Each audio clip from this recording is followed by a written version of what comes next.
Welcome to the Hidden Success Barriers webinar. Look, you're going to be exposed to 10 simple obstacles that I have seen thousands of people struggle with to achieve their goals.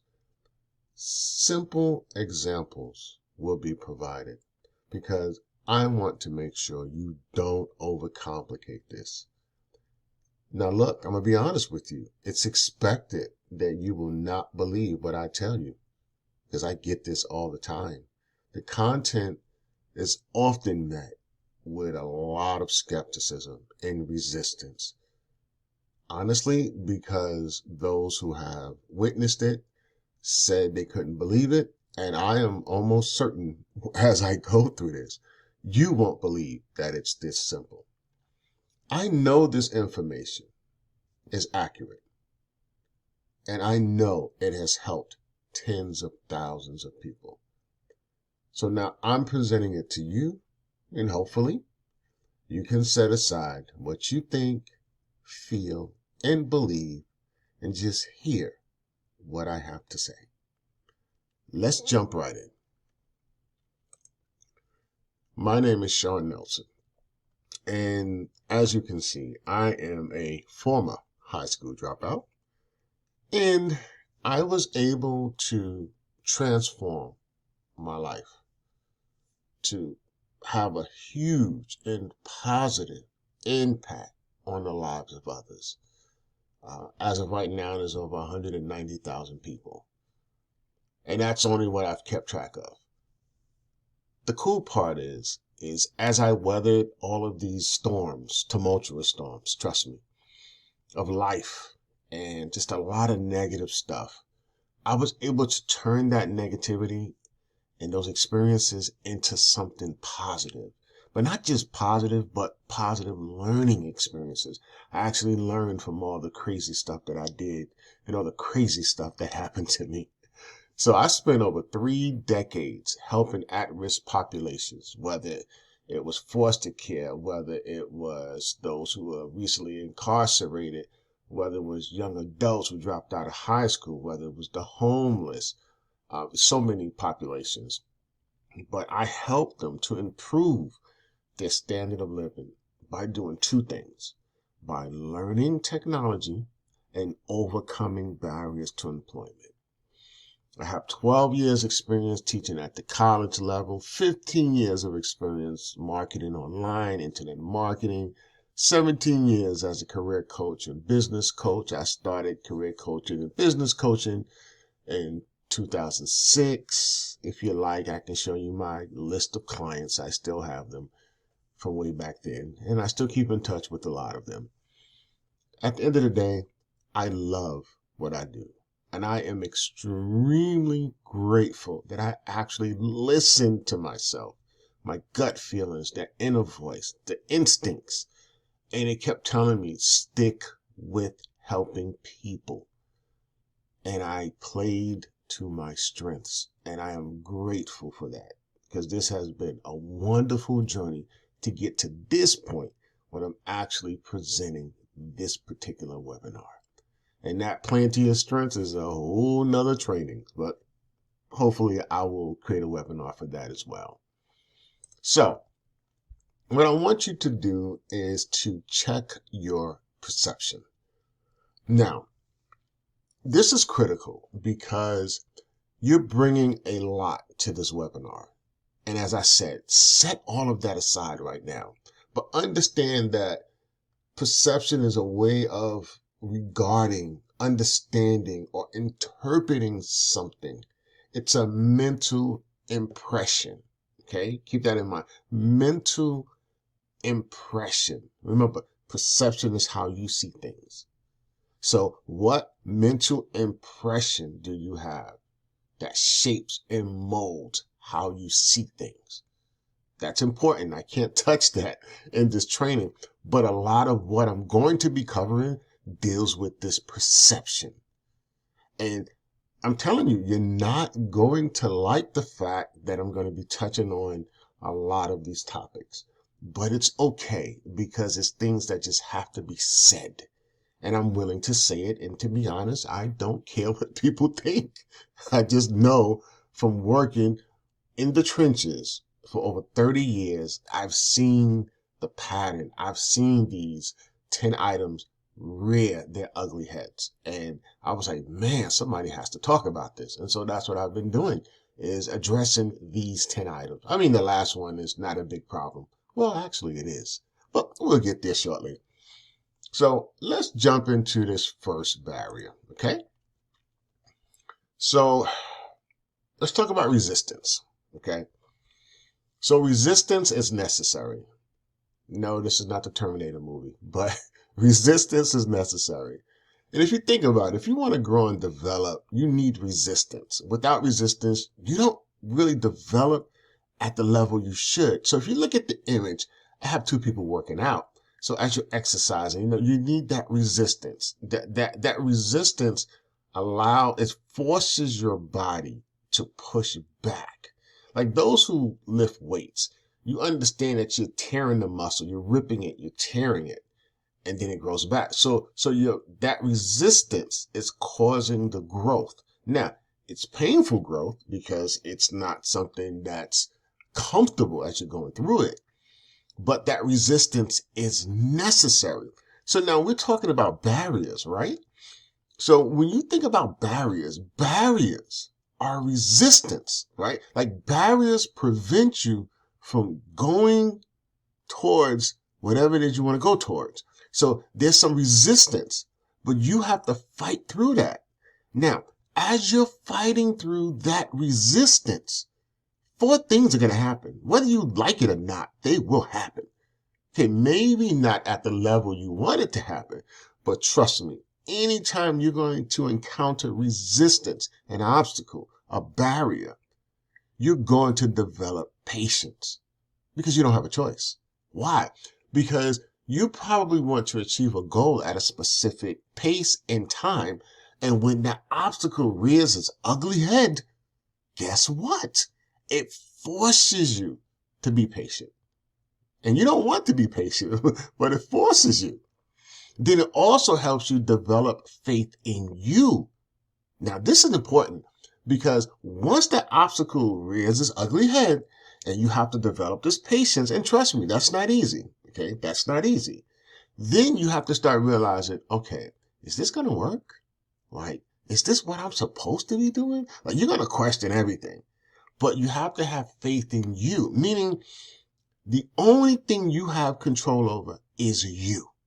Everything outside of you, you have zero control over.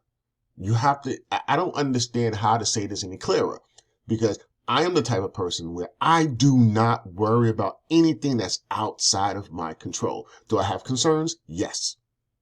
Am I aware of what's going on? Yes.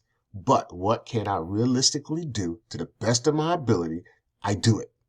Everything outside of that, I can't worry about it because it's outside of my control. But that resistance, that obstacle, that barrier is going to hone your perseverance. Now, when I tell people this, they don't get it. But if you've been through any life situation, okay, life shock, career shock, you're going to know this to be true. You will generally persevere past the problem, the issue. Generally, it doesn't necessarily go away. You outlast it. In other words, you persevere through it. You get to the other side of it. And as a result, guess what? You're stronger. When the next obstacle comes, you go, oh, okay, I've kind of dealt with something similar to this. I can manage this. Doesn't mean it's easier. It's just your response to it is different because now you have that experience. So resistance is you're going to develop patience. It's going to develop faith in you. It's going to hone your perseverance. But more importantly, it's going to get you focused. Now, I can tell you from personal experience, whenever things have gotten difficult for me, and it happens a lot, unfortunately, even recently, but when things get difficult, it forces me to focus, and somehow, some way, I come up with concepts, ideas, processes, systems. I just come up with things creatively because I'm forced to, because I have to focus. And so resistance is necessary. As much as you don't want it, it's necessary because it's going to help you to grow and it's going to help you develop. And you need resistance. So the next time you encounter an obstacle, don't get upset. Recognize that this is time for growth. This is the opportunity to grow past where you are right now. So resistance is a good thing. Okay? All right. So barrier number 1, reading for entertainment. So I know this is simple because most people, when I cover this, they go, man, you crazy. I'm not listening to you. This is so much garbage. Okay, whatever. I'm not interested in what you think. I'm just telling you what I've seen. And so as I go through this, it's going to make so much sense. So now I want you to think about this, okay? What are you currently reading? I'm not saying if it's a book or anything, just what are you reading? Or we can go even better with this. What are you listening to? Okay, because maybe you're listening to audiobooks. What are you listening to? What are you reading? Okay. Now, what do you often read? In other words, what material do you often find yourself reading more than others?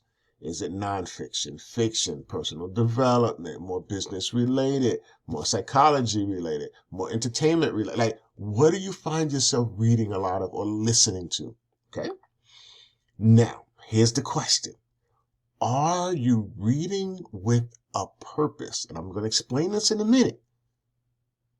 So when you read, when you listen to your audiobooks, is it with a purpose? Or are you being entertained? Successful people read with a purpose. So now let's back up. A simple example I'm going to give you that I saw so many times growing up. And it's not necessarily with reading, but you're going to get the connection. Okay. There were always several young people who were walking around in my neighborhood with their backpacks and their sneakers. And they either had a football, a baseball mitten with a bat, or they had a basketball. And every day you saw these individuals prepared for what? To play their sport. They were ready. In other words, they had a purpose. They knew somewhere during the day they were going to play that sport. And sometimes they played it all day. So every time you saw them, you expected them to be prepared for that sport that you saw they loved so much. And so when a day came when you did not see them, okay, with their supplies, with their materials, with their tools, you question, hey, everything okay? You're not playing your sport today? So now, think about this. If you're reading and you have a purpose, I want to start a business. I want to become a psychologist, right? That means that what you're reading, what you're listening to, what you're watching should be aligned with your purpose, your goal. Now, when I say the next statement, it may rub you the wrong way, but it's going to cause you to think. I can tell how serious someone is based on what they read. Let me say this again. I can tell how serious someone is based on what they read. So if someone tells me they have a goal and what they read do not align with that goal, at least 75% of the time, then I know they are not serious. Their words and their actions are not congruent. Now, that doesn't mean they don't want it. I'm just saying they're not serious enough. How do I know that? Because they're not focused. They're not doing what they need to do with a purpose. Okay, that's critical. I'm not saying there's anything wrong if you read for entertainment. You can't work all day. You got to have fun, right? You can't read with a purpose all day. You have to do something to ease your mind. I'm not saying that. But 75% of your reading, 75% of your audiobook listening should be focused on a purpose. If you're serious about the goals that you say you want to achieve, that's the key. Okay. If you're serious about it. So now let's get to the second barrier. Okay. So barrier number 2, do not write enough. Unfortunately, we are judged by how we look, talk, and write. Get over it. It is what it is. And most people see your writing first before they see you, such as your resume, cover letter, online application, etc. I can even go on social media profiles, everything you post. I mean, this day and age, they see and hear you as well, which is even worse, but that's a whole nother training. And so the more you improve your writing, the more doors that will open to you. How can I say this? I get it. I get it. I'm not saying it's fair. We are judged. Unfortunately, that is just the world that we live in. However, I have learned over the years that if I wanted to succeed in anything that I would do, I had to improve my writing. I'm grateful and extremely thankful. I had a director in the early 90s who forced me to write proposals. And I hated it, but I'm grateful because of that experience. I feel confident in my writing ability. Now, I'm not perfect. Everything's not going to be grammatically correct. I'm going to have some spelling errors, but he taught me to get it out and fix it later. And you're going to understand why that's important when we get to another barrier soon. So improve your writing. Take the time to improve your writing. I'm not asking you to do scholarly writing, okay? Research. No, I'm not asking that. All I'm asking is that you sit down, and if you don't journal, journal. I don't personally journal, but I have tons of content on my Google Drive, 100 gigabytes of content, literally content, ideas, concepts, strategies, outlines, systems. Tons of stuff. I just write it and I get it out. And I'm grateful for that one director. His name was Thomas Graff. I'm grateful for him because, I don't believe I would be where I am writing wise if it was not for him. Don't be afraid to make mistakes with your writing.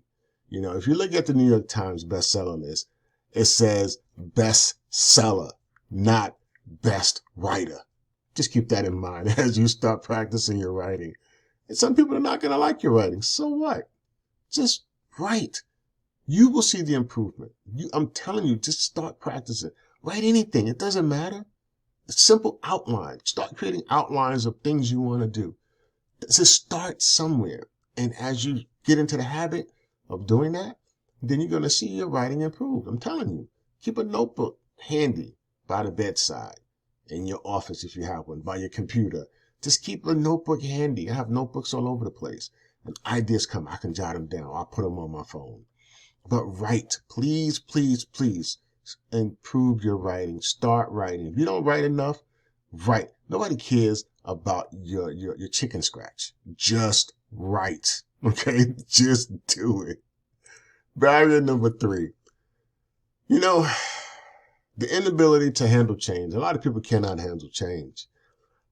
And I always say this when I did in-person and virtual trainings. Change, death, and taxes are the 3 things you cannot escape. The key is to learn how to adapt and be flexible. Man, I'm going to add something to this in a minute. Get comfortable. I'm going to say this again. Get comfortable without knowing what will happen, but be prepared for almost anything. Hope for the best, but you plan for the worst. Let me talk about this ability to adapt and be flexible. In this day and age, as we enter this fourth industrial revolution, well, we kind of been there for 10 to 12 years. But as we really enter it, because of chat GPT and all this AI uh, uh, uh, acceleration, let me put it that way, things are going to transform very quick. And it's not going to be pretty for a lot of people. Let me just make that very clear. And I know it's not, because I'm forced to really learn how to master prompting on chat GPT and really learning how to use it as a research tool, gathering massive amounts of information instead of using Google. And so I'm literally adapting, pivoting, being flexible, because I have to be, because it's new and I have to learn how to use it. Why? Because I don't know how that's going to help me or not. So far, it has helped me. But I'm still learning how to use it effectively. And so my point is, things are going to come. Now you have the whole Meta. Oh my God. You have the whole Bitcoin. It's just so much stuff that's happening that's going to require massive amounts of people to be able to adapt and be flexible. And the ways that we've done things in the past may not be done that way in the near future. So the question becomes, how do you handle this change? Part of it is you have to just get comfortable with the fact that you're not going to know what's going to happen, but be prepared for anything. You're going to have to learn how to adapt. And sometimes that's not easy, but you don't have a choice. Like, you honor change is going to happen with or without you. How many people you've known in the early 90s that said, oh, I hate computers, I'm never learning. And now everything you do, okay, almost everything you do, requires some form of technology, whether it's through your phone, laptop, whatever. So it's like, give me a break. You can't escape it. So you have to get comfortable with change. You do not have a choice. But keep in mind, these are barriers. Okay, these are barriers, because if someone's reading for entertainment, if someone is not improving their writing ability, and if someone cannot handle change, just factor those three things in. What type of a life are they going to lead? Honestly, like, okay, I'm not good at writing. I like reading for entertainment. Okay, I can be in the trades. I can do that. But then what happens when technology starts to replace your trade? And you have to change. We don't know what's coming. So you're going to have to deal with change. Doesn't matter. Change is going to happen with or without us. So let's get to number 4. Some people do not ask for help. And what I would tell people always is, a closed mouth does not get fed. You have not because you ask not. I'm going to give you an example of something in a minute. You have to set your pride to the side and get the help you need. Why? Because it helps to reduce your suffering. It helps to relieve stress. And believe it or not, it brings about peace of mind.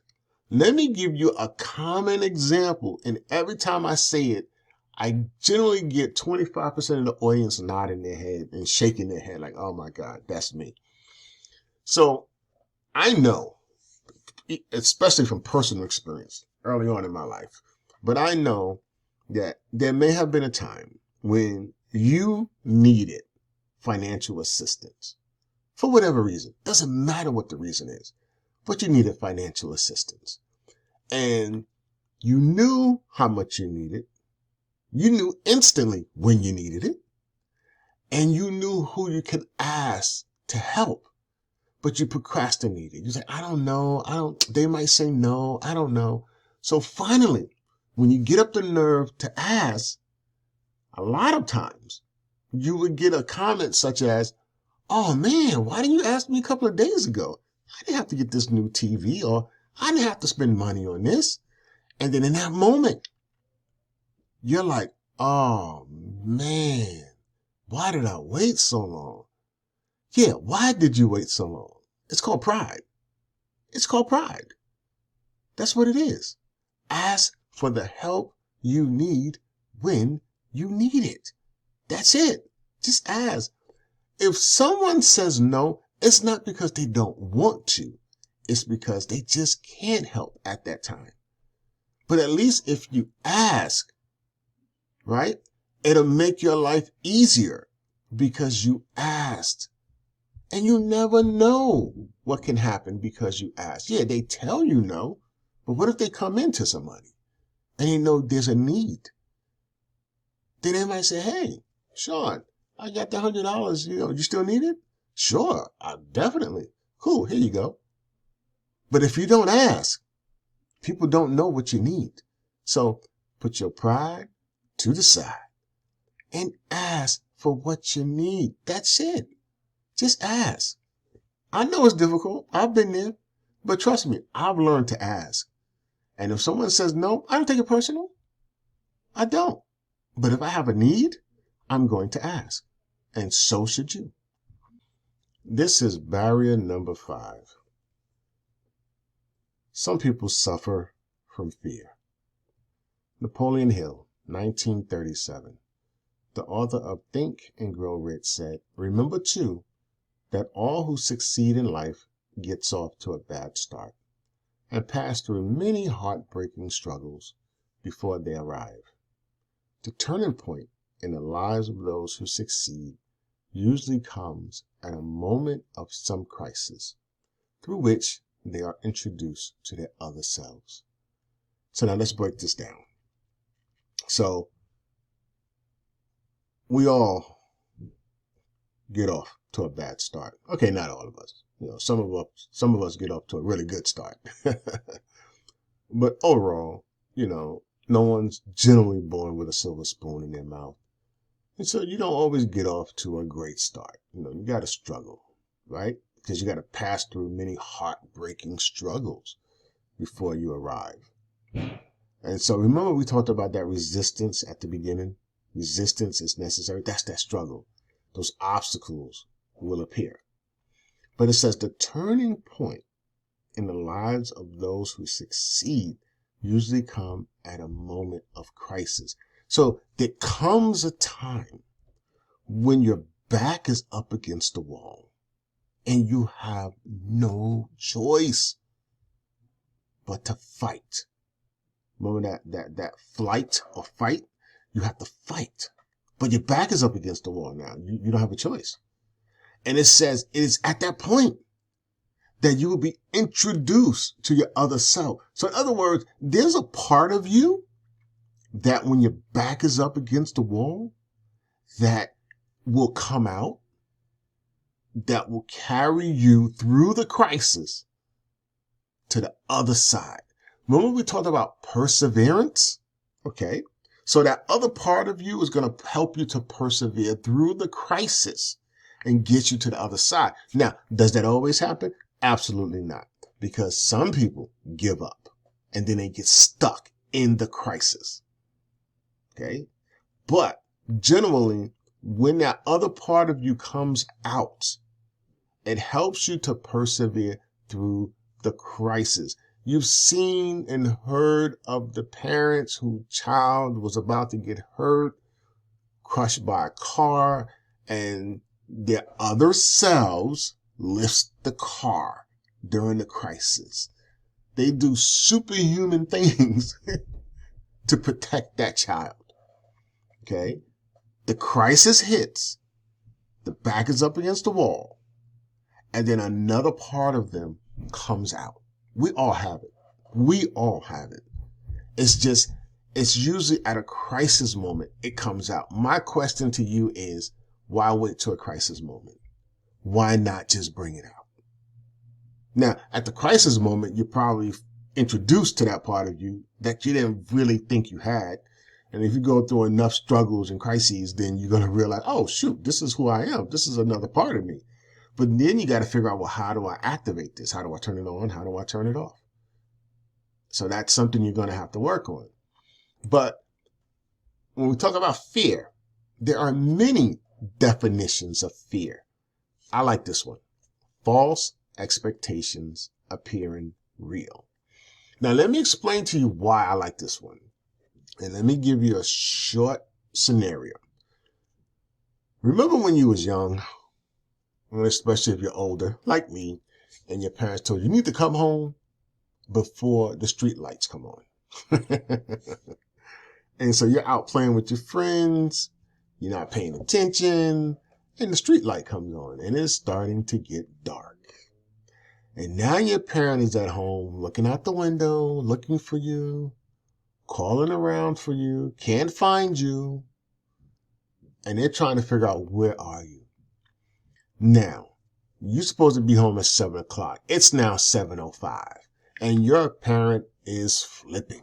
They are going crazy, knocking on people's doors, calling everybody. By 7:10, in your parent's mind, something has happened to you. Oh, my baby. Oh, my baby. At 7:15, you knock on the door. Soon as the door opens, they pick you up and shake you. And they're frantic because they thought something happened to you. Now, what I want you to look at with this definition of false expectations appearing real is that parent in their head created false expectations that appeared real. They created an entire scenario in their head that was not real. And I'm telling you this because so many people do this on a daily basis. Something happens and they immediately start conjuring up, creating things in their brain that doesn't even exist in reality. And you need to stop because you're causing yourself so much stress. That's probably why you're stressed, because your mind is creating things that do not exist in reality. And you have to stop. I'm not saying it's easy. I'm just saying you have to get to the point when you control your thoughts. You have to. Now, there are 4 symptoms of fear. Okay? 4 symptoms of it. So if you see any of these, there's probably a portion of fear somewhere in it. You have perfectionism. I just have to get it right. It has to be perfect. It has to be. Let me make this clear. This particular webinar is not perfect. Okay? I created it, I put it together, I recorded it, and I moved on to something else. Okay? I'm the type of person, I get it going, and I can fix it as I go along. So I am not a perfectionist by a long shot. Then you have avoidance. You know when you owe somebody money and you see them and you try to avoid them, but you know you need to pay them? You know, avoiding something doesn't make it go away. You know, it just prolongs that negative feeling you have until you have to deal with it. Procrastination, putting off tomorrow what you can do today. Oh, I'm going to wash clothes. No, I get to it maybe tomorrow. A couple of days go by, a couple of weeks go by. I've known people who had closets full of clothes that they needed to wash. I was like, what are you doing? Go wash the clothes. But they kept procrastinating. People who wait to the last minute to do schoolwork, knowing the dates beforehand. Procrastination. Then you have low self-esteem. Okay? That's another symptom of fear.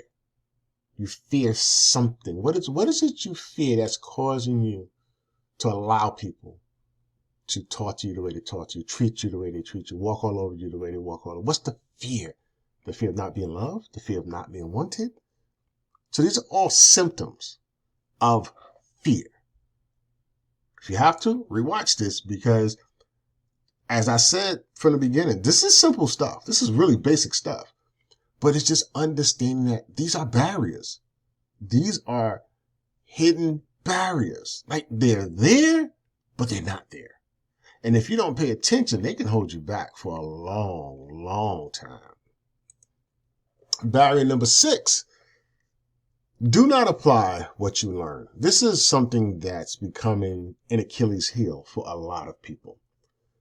So how often do you read or watch a show? So remember, we go back to that reading. So are you reading with a purpose? Are you reading for entertainment?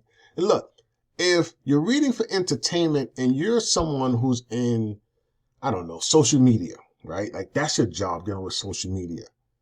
and entertainment is your field, by all means, read the darn entertainment because its purpose is aligned with what you do for a living.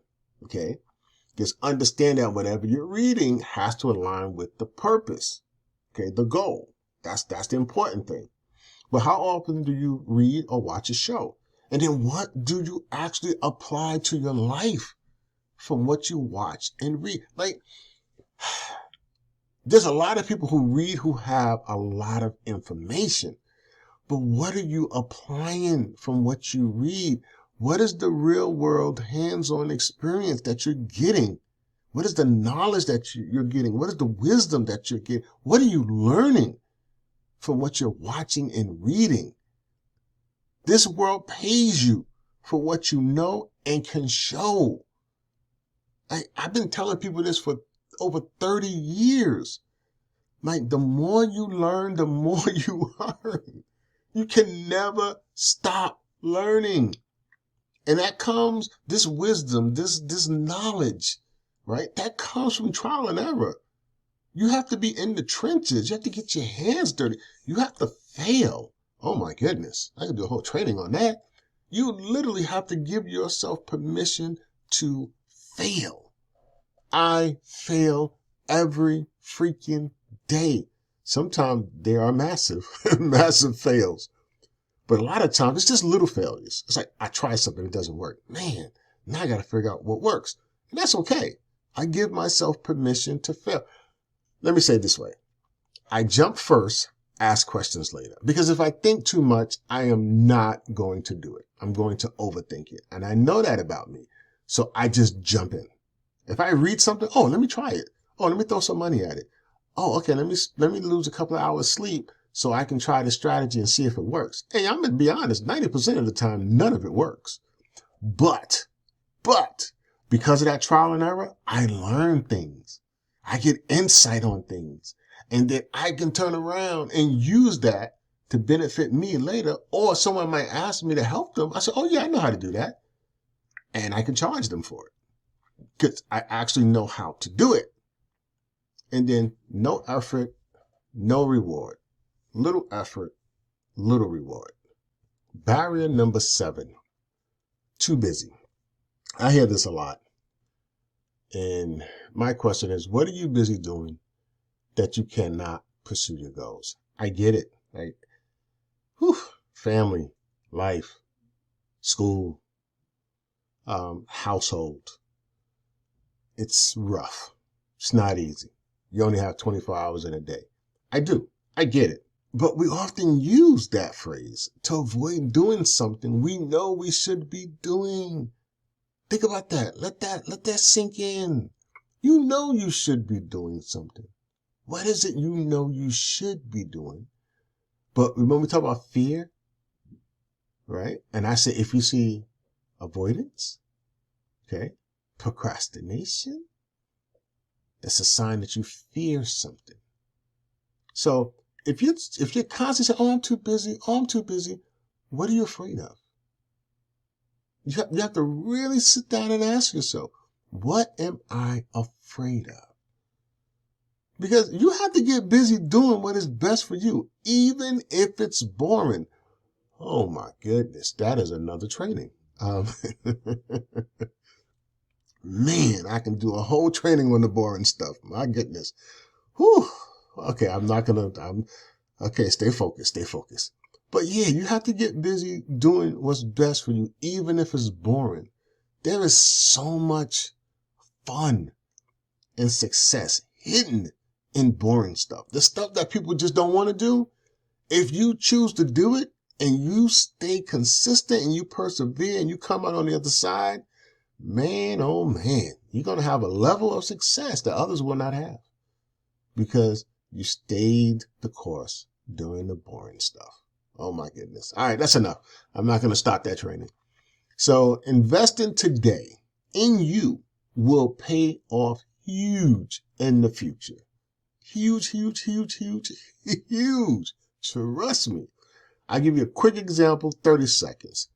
1999, I'm living in Houston. I decided I think it was January 2000. Yeah, right after Y2K. I decided I'm going to teach myself how to develop websites. Went to Barnes & Noble at the time, bought a book for 20 bucks, sat down at my PC, opened up Notepad, and started creating a website. A month later, the church that I was attending said they wanted to create a website. I said, I can do it for $1,000. They said, okay, here. And it was an ugly looking site, but it was a site. And they paid me $500 down. 2 weeks later, they paid me the balance. And I said, holy crap, I can make money doing this. And so I started doing websites. Then I started creating content. I started doing a lot of stuff online, a ton of stuff. But my point is, later on, when I had a job, I think it was 2005, and I had came back. It was like 4 months on, 2 months off, 4 months on, 2 months off. I didn't realize they sold the business. So when I came in, they said, oh, you're Shawn. I said, yeah. They said, great, come let's have a talk. And literally that day, they let me go. And 2 weeks prior, I moved into a new apartment. Now, no income, right? Had to wait for unemployment. What am I going to do? Rent's coming up in 2 more weeks. Holy crap. So what did I do? I started creating websites. Why? Because what I did back in 1999 and 2000 helped me in 2005. So like I said, investing today in you will pay off huge in the future. Trust me, I'm living proof of that. Barrier number 8, skeptical. I get it. And I'm going to agree with this statement. A healthy dose of skepticism is a good thing. Trust me, it is. Because not everything you hear and see is actually good for you. So you always have to be careful. Yet everything does work. It just may not work for you. We'll touch that in a minute. And just because something doesn't work for someone else and they failed at it, it doesn't mean it will not work for you. So when I say everything works, just may not work for you, there may be certain attributes, characteristics, skills, knowledge that's needed for whatever it is you're trying to do, and you just don't have it. Now, that doesn't mean you can't develop it. It's just for you to be as successful in that thing, you just don't have what it takes to make it work at that time. Okay, that's the key. Now, if you want to develop it, that's fine. You can do that. Because I always hear people say, oh, that's a scam. That doesn't work. No, trust me. I've seen people do stuff, MLM, multi-level marketing, have extreme success doing it, okay, in ethical ways. I've seen that. I know them. I know what they're doing. And it's not a scam. It's not. But that doesn't mean it's for everyone. And that doesn't mean it's going to work for everyone. But it does work. So you always have to keep that in mind is what I'm trying to do, the thing that I should be doing. Remember earlier, I said that I was extremely grateful that I listened to my gut, my instinct, that inner voice that told me to play to my strength, which was helping people. Okay? So if I had not listened to that, and I went down the path I wasn't originally going to go down, which was becoming a CPA, I would be a miserable rich person right now. I'm going to be honest. Now I'm a happy, wealthy person. I'm not going to tell you the difference between rich and wealthy. We're not going to touch that right now. So I could have been miserable and rich, but now I'm just happy and wealthy. Yeah, and it has nothing to do with money.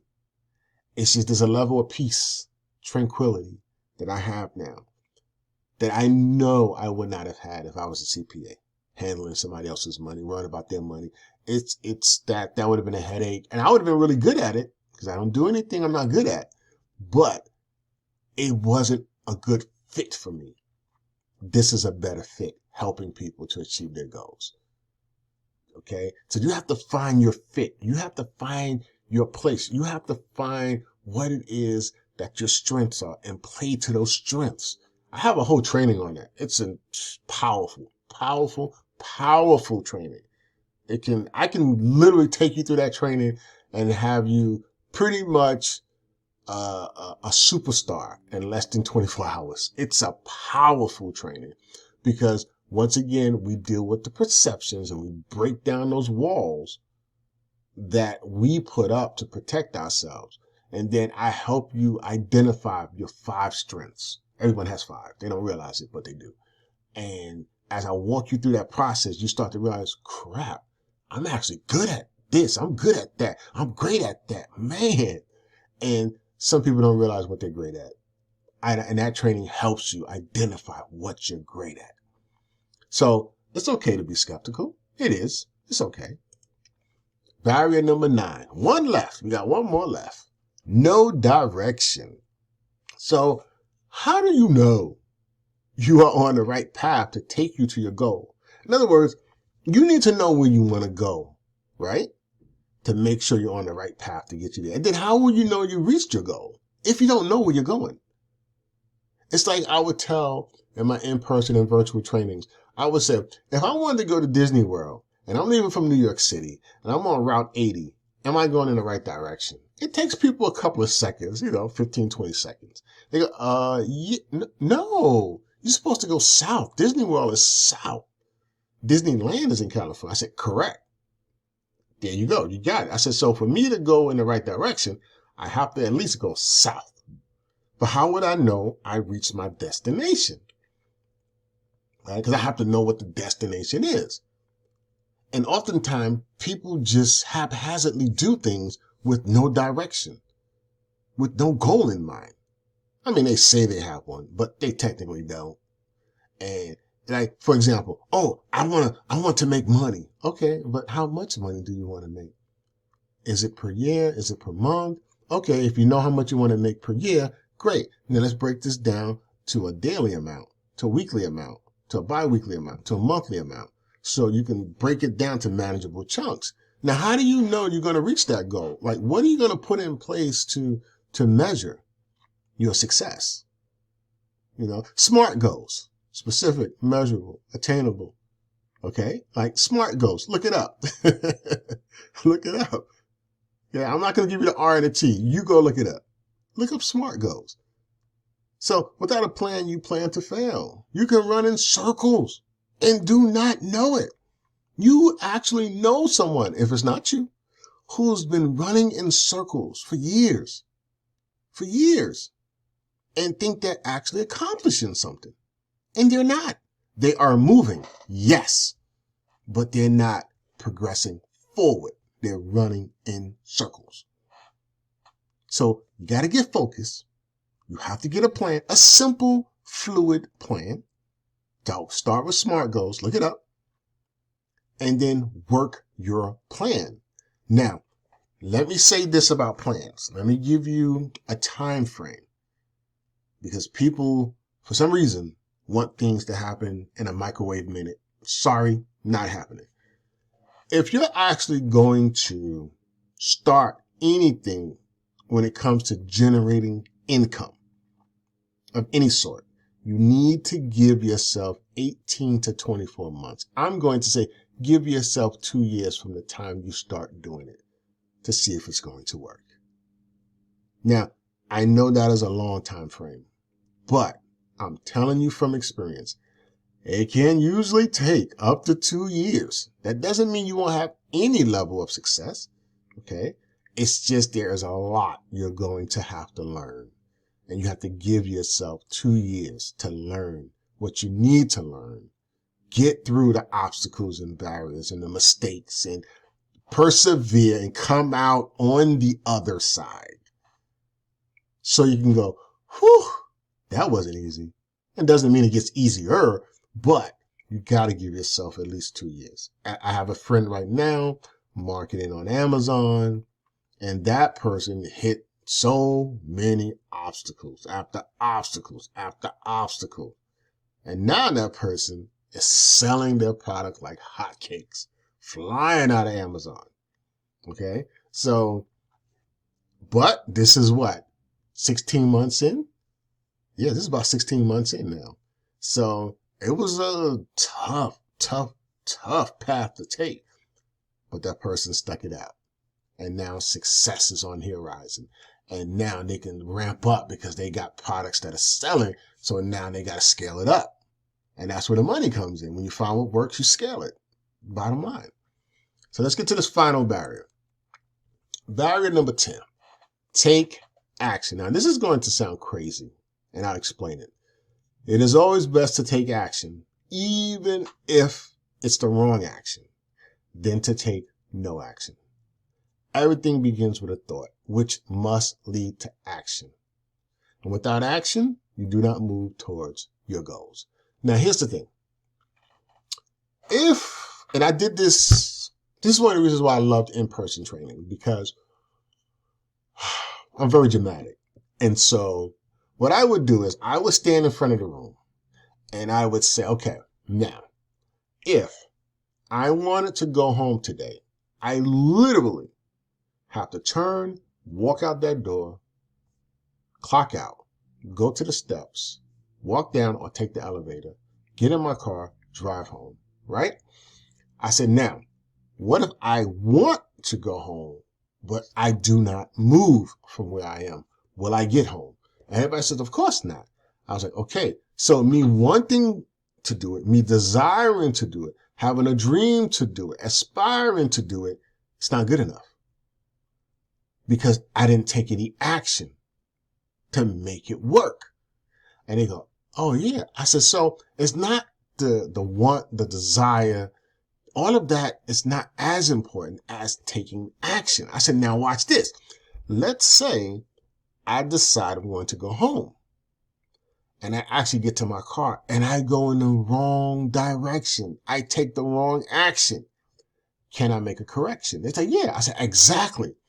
So this is why I say, even if it's the wrong action, right? You can take a corrective action. You can correct the action you take, but at least you're moving, even if in the wrong direction.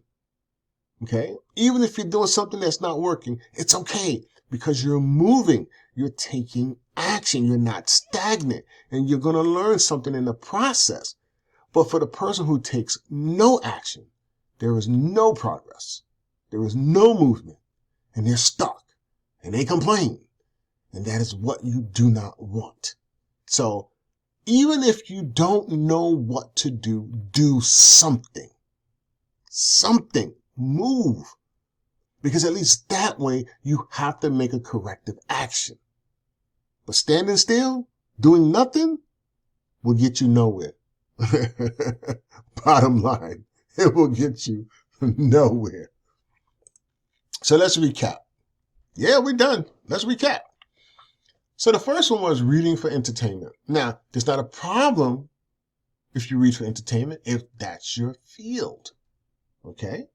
But, come on, read with a purpose. Successful people read with a purpose. Not writing enough. Just improve your writing.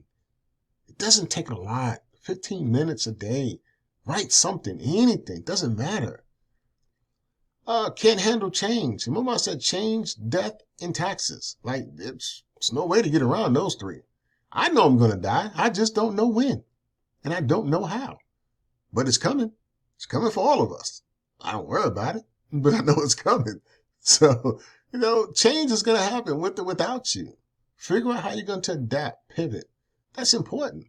Start asking for help. So many people don't ask for help. And then when they do, they ask for help too late. Get your pride to the side. Ask for the help you need. Then some people suffer from fear. Remember I said my definition that I like is the false expectations appearing real.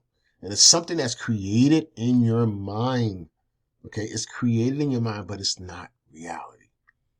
I said the symptoms of fear is perfectionism, avoidance, procrastination, low self-esteem. And then we had number 6. Do not apply what you learn. Look, if you're going to read something, if you're going to watch something, remember I said 25% for entertainment? No problem. But 75% of what I actually watch is with a purpose. I'm trying to learn something. I want to understand something. If I read, I want to learn something. I want to understand something. Okay, maybe it's not 75% for me. Maybe it's 90%. But I always say 75% focused on the purpose, 25% whatever else you want to do. And people say they're too busy.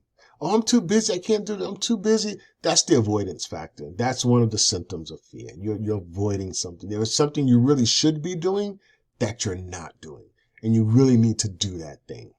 Okay, you need to really get a plan together. Skeptical. Some skepticism is good. It really is. But keep in mind, if something doesn't work for someone else, that doesn't mean it will not work for you. You got to try and see. And this is one of the things I always tell people is never believe what I tell you. Apply it, try it, and you'll see that what I say is accurate. I tell people all the time. I tell them that. I say, if I ask you to do something and you don't do it, you'll never know if it works. But if you actually do it and it works, then you're going to wonder why you didn't do it sooner. Then no direction. So many people do not have any direction. A comment I heard growing up in New York City was, well, you only live once, so you might as well do what you need to do. And I cannot tell you how many people I know who have said that, who are stuck, meaning every day of their life, they chose not to do what was best for them. They had no direction. They lived every day as if it was their last. And now they're in their 50s, 60s, and 70s and really have nothing to show for their life. I mean, they're alive. I believe they're healthy. But what do you have to show for it? What have you accomplished? Not much. I know them very well. They haven't accomplished much. And so there's no direction whatsoever. And then finally, I'm going to say this, which is going to sound weird. But if you forget all 9 of the barriers, remember number 10. Take action. Even if it's the wrong action. Take action. Move. Get unstuck. Don't stay stagnant. Just move. And trust me, you'll know if it's the right action or not, because you'll have to make a corrective action if it's not the right one. But at least you're moving. Okay? At least you're moving.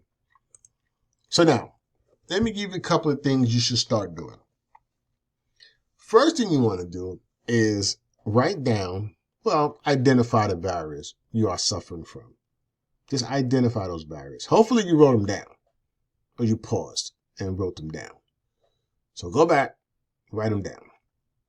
And then what you want to do is write down specifically what you are struggling with for each barrier. Just write one item down. Just like, what's the problem you're having with reading for entertainment? What is the issue you're having with fear? What is the issue that you're having with being too busy? Like, just be honest with yourself. No one's going to see this but you. So write it down. Okay. And then for each barrier, just write down one thing you can do this week coming up to improve. You're going to take that one barrier and that one thing that you can improve this week and post it where you can see it every single day. Now, every time you see that barrier, it will remind you to take action to improve. At the end of the week, evaluate the actions you took or did not take. If you're not happy with the results, keep the barrier up and continue to take action until you are happy with your results. If you're happy with your results, if that barrier is not something that you're concerned with, if you see some progress and you like the progress that you have, then, hey, put up another barrier and start working on the one thing you can do that week for that barrier. And you just keep repeating the process. That's it. It's small steps, little steps, small actions, small successes, build up over time, increase your confidence level. And before you know it, you're going to be like, okay, this doesn't bother me as much anymore. And now you're moving forward. You're not stuck worrying about certain things. You're moving forward. Guess what? That's it. We're done. So I just want to reiterate something I said. And I didn't actually say it this way, but I want to make sure you get it because to me, it's very simple. And it's very important to me that you understand who I am, what I do, because my goal is simple, as it says on the screen, to help you to achieve the goals you have for yourself as you deserve to get there so you can experience a level of success as defined by you. That's critical. That may have eluded you because I'm sure you have worked and done so many things over the years, or maybe you're just starting your career. and you just don't see how you could achieve success. And no matter what you do, it's like, man, it's not working. No, it is working. There's a famous phrase I tell everyone, and in time they get it. And I literally said it today to one of my clients. I said, look, let me explain this to you. I said, when you're looking at it from your point of view, it looks like it's falling apart. I said, but I'm telling you from experience that everything is falling into place. And all you have to do is your part and persevere. And you're going to see that the things that you saw as falling apart will actually fall into place to help you to get to where you want to go. I said, and I'm not asking you to see it. I am asking you to believe it. I said, and if you start to believe it, you're going to begin to see the pieces as they fall and how they fall. And you're going to realize, oh my goodness, I actually needed this to happen to get me to here. I said, and that's just how life works. Okay. I'm just the optimistic person. That's, American Express commercial from the 1980s, glass half full, glass half empty. Well, I'm the half full guy. That's just who I am. I don't care what's going on around me. I'm the half full guy. The building could be collapsing. I'm like, well, I'm alive. That's just me. That's just how I am. I lost everything, but I'm alive. I'm good. That's just how I think. No matter what's going on around me, I'm always going to be the positive one. I'm always going to see the good in everything. That's just who I am. I can't be any other way. That's how I've trained myself to think over the years. Wasn't always like this. Trust me, wasn't. But like I said, you persevere, you deal with enough obstacles and barriers and crises. Whew. You build your own superpower and you start to realize you're a lot stronger than what you think you are. You can handle a lot more than what you think you can handle. But until we meet again, you take care, you be safe, and you stay blessed.